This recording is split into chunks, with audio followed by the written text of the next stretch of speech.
ঝুমকির সামনে ছুটির মাথায় হাত রেখে আশীর্বাদ করলো হীরকময় দাশগুপ্ত। হ্যাঁ বন্ধুরা, এমনটাই দেখা যাবে। বিস্তারিত জানতে ভিডিওটিতে লাইক দিয়ে চ্যানেলটি সাবস্ক্রাইব করে শুরু থেকে শেষ অবধি দেখতে থাকো। গল্পের শুরুতেই দেখা যাবে ঈশা নানানভাবে ছুটিকে অপমান করলে তখনই অভি এসে বলতে থাকে, কি ব্যাপার, তুই ওকে এভাবে অপমান করছিস কেন? জানিস আজ যদি ছুটি না থাকতো তোর তোর ভাইকে তুই এখানে এভাবে দেখতে পারতি না। ওই আমাকে সেই গুন্ডাগুলোর হাত থেকে বাঁচিয়েছিল, ওই কিডন্যাপারের হাত থেকে আমাকে ওই বের করেছিল, বুঝতে পেরেছিস? এরপরে দেখা যাবে ঠাম্মি বলতে থাকে, প্লিজ তোমরা নিজেদের মধ্যে ঝামেলা করো না, আমাকে একা থাকতে দাও, আমার প্রচন্ড প্রচন্ড খারাপ লাগছে, আমার কিচ্ছু ভালো লাগছে না, আমাকে ঘরে যেতে দাও। এই বলে দেখা যাবে ঠাম্মি ঘরে যেতে থাকলে তখনই অভি বলতে থাকে, ধরো ওনাকে, এভাবে একা ছেড়ে দিচ্ছ কেন? তখনই দেখা যাবে শতরূপা বলতে থাকে, মা একা থাকতে চাইছেন অভি, প্লিজ তুমি তোমার ঠাম্মিকে জোর করো না। এরপরে দেখা যাবে এই বলেই ঠাম্মি যখনই উঠতে যাবে তখনই ঠাম্মি পড়ে যায়। তখনই সবাই মিলে ঠাম্মিকে ঘরে নিয়ে আসে। ঘরে নিয়ে এসে ডক্টরকে ফোন করলে ডক্টর এসে বলতে থাকে উনি অতিরিক্ত চিন্তায় ট্রমায় চলে গেছে, যার কারণে উনার প্রেশারটা ফল করেছে, সুগার ফল করেছে। এ কথা শুনে অভি বলতে থাকে, ঠাম্মিকে তো এভাবে রাখা যাবে না, আপনার বললে আমি ওনাকে হসপিটালে নিয়ে যেতে পারি। ওনার যদি সুগার ফল করে থাকে ওনাকে হসপিটালাইজড করা দরকার। তখনই ডক্টর বলে, না সেরকম কিছু হয়নি, এমন কিছু হয়নি যে হসপিটালাইজড করতে হবে, হসপিটালে নিতে হলে আমি বলতাম, এতটা উত্তেজিত হওয়ার কিছুই হয়নি, আপনারা একদম ভাববেন না। আমি যে ওষুধগুলো লিখে দিচ্ছি এই ওষুধগুলো আনিয়ে ওনাকে ঠিকঠাক ভাবে খাওয়ান, দেখবেন উনি একদম সুস্থ হয়ে উঠেছেন। এরপরে দেখা যাবে ছুটি মনে মনে বলতে থাকে, ওনারা সবাই ভাবছে আমার কারণেই সবকিছু হচ্ছে, যে করে হোক আমাকে হীরকময় আঙ্কেলের সঙ্গে কথা বলতেই হবে, ওনার সঙ্গে কথা বলাটা খুব জরুরি। এরপরে দেখা যাবে ছুটি আস্তে আস্তে সেখান থেকে বেরিয়ে যায়। এদিকে অভি অবাক হয়ে ঠাম্মিকে দেখতে থাকে, মনে মনে বলতে থাকে, ঠাম্মি আমি তোমার কোনো ক্ষতি হতে দেব না, তোমার আমি কোনো ক্ষতি হতে দিতে পারি না।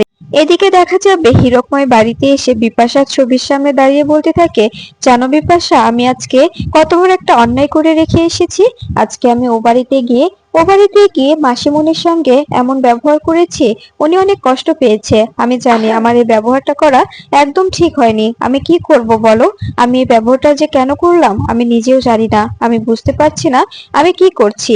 এরপরে দেখা যাবে ছুটি এসে বলতে থাকে, আমি জানতাম আপনি খুব কষ্ট পাচ্ছেন, তাই তো আমি এসেছি। তখনই হীরকময় বলে, তোমার এত বড় সাহস কি করে হয়, তুমি পারমিশন ছাড়া আমার বাড়িতে কি করে ঢুকতে পারো? তখনই ছুটি বলে, প্লিজ আঙ্কেল আমার কথাটা একবার শুনুন, আমি একটু কথা বলতে চাই আপনার সঙ্গে, কিছু কথা বলার আছে আপনাকে। তখনই দেখা যাবে এ কথা শুনে হীরকময় বলতে থাকে, আমি তোমার কোনো কথা শুনতে রাজি নই, আমি তোমার কোনো কথা শুনতে চাই না ছুটি, এখান থেকে চলে যাও। তখনই ছুটি বলে, প্লিজ আমার কথাটা শুনলে আপনি বুঝতে পারবেন ঠাম্মি অনেকটা অসুস্থ, ঠাম্মি অনেক কষ্ট পেয়েছে, আর আপনিও অনেক কষ্ট পাচ্ছেন, যেটা আমি খুব ভালো করে বুঝতে পারছি। আপনার কষ্টটা আমি সত্যি বুঝতে পারছি, আপনি প্লিজ আমাকে আমাকে একটু বোঝার চেষ্টা করুন, আমার কথাগুলো একটু বোঝার চেষ্টা করুন। আমার কথাগুলো শুনে যদি আপনার ভালো লাগে তবে আপনি ডিসিশন নেবেন, আর যদি আপনার কথাগুলো ভালো না লাগে আপনার যেটা খুশি সেটা করতে পারেন। এই বলে দেখা যাবে হীরকময়ের সামনে হাঁটু গেড়ে বসে পড়ে ছুটি। হাঁটু গেড়ে বসে দেখা যাবে হীরকময়ের কাছে ক্ষমা চায়, ভিক্ষে চাই, যাতে করে ঠাম্মিকে সুস্থ করে তুলতে পারে। হীরকময়কে বলতে থাকে, আপনি বরং একবার গিয়ে ঠাম্মির সঙ্গে কথা বলুন আঙ্কেল, আপনার কাছে আমি হাত জোর করে রিকোয়েস্ট করছি, ঠাম্মি প্রচন্ড অসুস্থ, আমরা চাই না ঠাম্মির কিছু হয়ে যাক, ঠাম্মির কিছু হলে আমরা নিজেদের ক্ষমা করতে পারবো না। আপনি তো ভাবছেন আমি সমস্ত কিছুর জন্য দায়ী, তাই না? তবে আমাকে শাস্তি দিন, যা শাস্তি দেওয়ার আমাকে দিন, কিন্তু এভাবে ওই মানুষটাকে শাস্তি দেবেন না, ওই মানুষটা একদম শেষ হয়ে যাবে। এই কথা শুনে হীরকময় পরীর কথা মনে করতে থাকে আর বলতে থাকে, ঠিক একইভাবে আমার পরীটা আমার কাছে ক্ষমা চাইতো এভাবেই। তখনই এদিকে দেখা যাবে ঝুমকি পিৎজা নিয়ে এসে মন মতো পিৎজা খেতে থাকে। তখনই দেখা যাবে পরীর ভাই এসে বলতে থাকে, আমার আসল দিদি চলে এসেছে, তুমি বরং এখানে বসে বসে এই পিৎজা খাও, আর সমস্ত কিছু ছুটি নিজের মতো করে গুছিয়ে নিক। তখনই এই কথা শুনে দেখা যাবে ঝুমকি বলতে থাকে, কি বলছো এসব?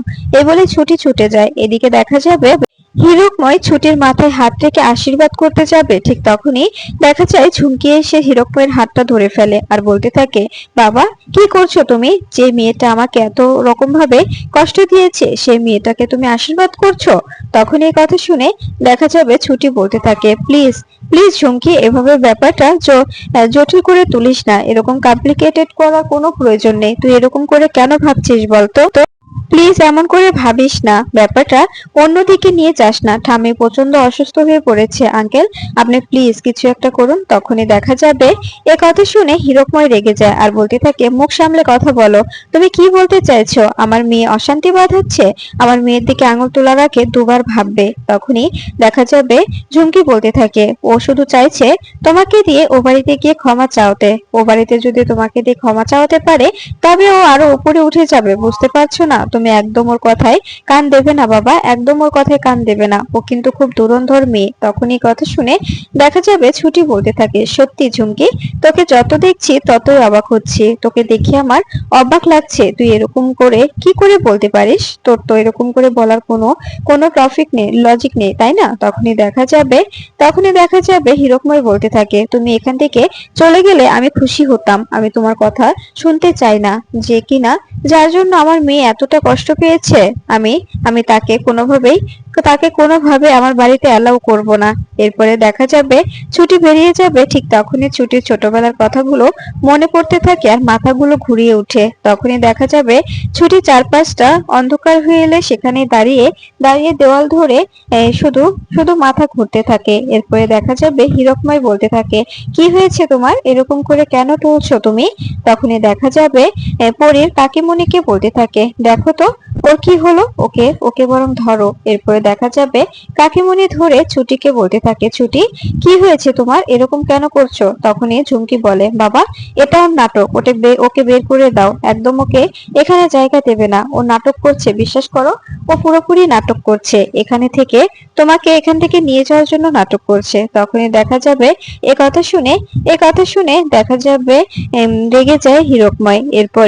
এরপরে কাকিমুনি বলতে থাকে, আমার দিদি যিনি পরীর মা ছিলেন উনি বলতেন, বাড়িতে যদি কেউ আসে তাকে পেট পুড়িয়ে খাইয়ে দেবে, আমাদের বাড়িতে পরিস্থিতি এমন, এখন তো সেরকম কিছু হয়নি, তাই তুমি মিষ্টি আর জলটা বরং খেয়ে নাও। এরপরে দেখা যাবে ছুটি খেয়ে বলতে থাকে, থ্যাংক ইউ কাকিমুনি। এ কথা শুনে ভয় পেয়ে যায় পরীর কাকা গিয়ে বলতে থাকে, কি রে, এ কি সত্যি সত্যি নিজের কাকিমণিকে কাকিমণি বলছে নাকি নাকি নাকি শুধুমাত্র এমনি ফর্মালিটিস পালন করছে? এরপরে দেখা যাবে পরীর কাকি মনে মনে বলতে থাকে, কতদিন পরে এই ডাকটা শুনছি, আমার মনে হলো আমাদের পরী আমাকে ডাকছে, কিন্তু কিন্তু আমাদের পরী যখন আমাকে ডাকে তখন এই ফিলটা আমি পাই না, কখনো এই ফিলটা আমার হয় না, কিন্তু ছুটি ডাকা মাত্রই আমার কেমন যেন মনে হলো যে আমাদের পরী হয়তো বা আমাকে ডাকছে, পরী আমার সঙ্গে কথা বলছে।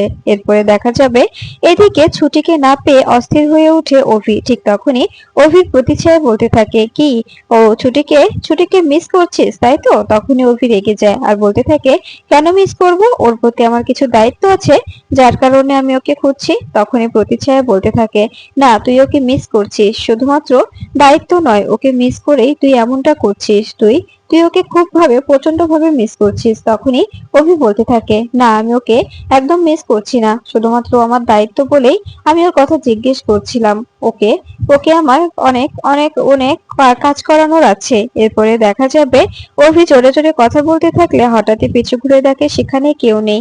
তখনই অভি বলতে থাকে, আমি বুঝতে পারছি না কি হচ্ছে। ঠিক তখনই ঝুমকি ফোন করে বলতে থাকে, অভি, তোমার সঙ্গে আমার কিছু কথা ছিল। তখনই অভি বলে, কেন ফোন করেছেন আপনি? তখনই দেখা যাবে ঝুমকি বলতে থাকে, আসলে আমি ছুটির খোঁজ জানি, ছুটি আমাদের বাড়িতে এসেছিল আমাদের সঙ্গে ঝগড়া করতে। এ কথা শুনে অভি অবাক হয়ে যায়। অভি রেগে গিয়েও কোনোভাবে ঝুমকিকে বুঝতে দেয় না রাগের ভাবটা। এরপরে দেখা যাবে অভি বলতে থাকে, আমি আমি বুঝতে পারছি না যে আপনি আমাকে কেন ফোন করে এসব বলছেন, আপনি কি চাইছেন যে এসবের কারণে আমরা দুজনে হাজবেন্ড ওয়াইফের মধ্যে ঝামেলা সৃষ্টি করব? কিছুতেই নয়। এরপরে দেখা যাবে ছুটি বাড়িতে ফিরে এদিকে তখনই অভি বলে, কি ব্যাপার, একটা একটা ফোন করার প্রয়োজন বোধ তো করো না, কোথায় গিয়েছিলে তুমি, কোথায় ছিলে বাড়িতে এই পরিস্থিতি? তখনই ছুটি বলে, আজকের দিনটা আমাকে প্লিজ ছেড়ে দিন, কালকে যতদূর পারেন বকবেন, প্লিজ আমাকে আজকের দিনটা ছেড়ে দিন, আমি একটু ঠাম্মির সঙ্গে দেখা করে আসছি। এই বলে দেখা যায় ছুটি চলে যায়। তখনই অভি বলে, সত্যি ওকে ওকে দেখে মনে হচ্ছে ওর কিছু একটা হয়েছে। এদিকে দেখা যাবে ছুটি ঠাম্মির ঘরে এসে শতরূপাকে বলতে থাকে, মা ঠাম্মি কিছু খেয়েছে? তখনই শতরূপা বলে, হ্যাঁ খেয়ে দে, তারপরে ঘুমিয়েছে, চিন্তা করো না তুমি। তখনই ছুটি বলে, ঠিক আছে মা, আমি একটু ঠাম্মিকে দেখতে এসেছিলাম, তাই দেখে দেখে গেলাম। এরপরে দেখা যাবে ছুটি ঘরে এসে অভিকে বলতে থাকে, বিশ্বাস করুন হিরকময় আঙ্কেল ভালো নেই, উনি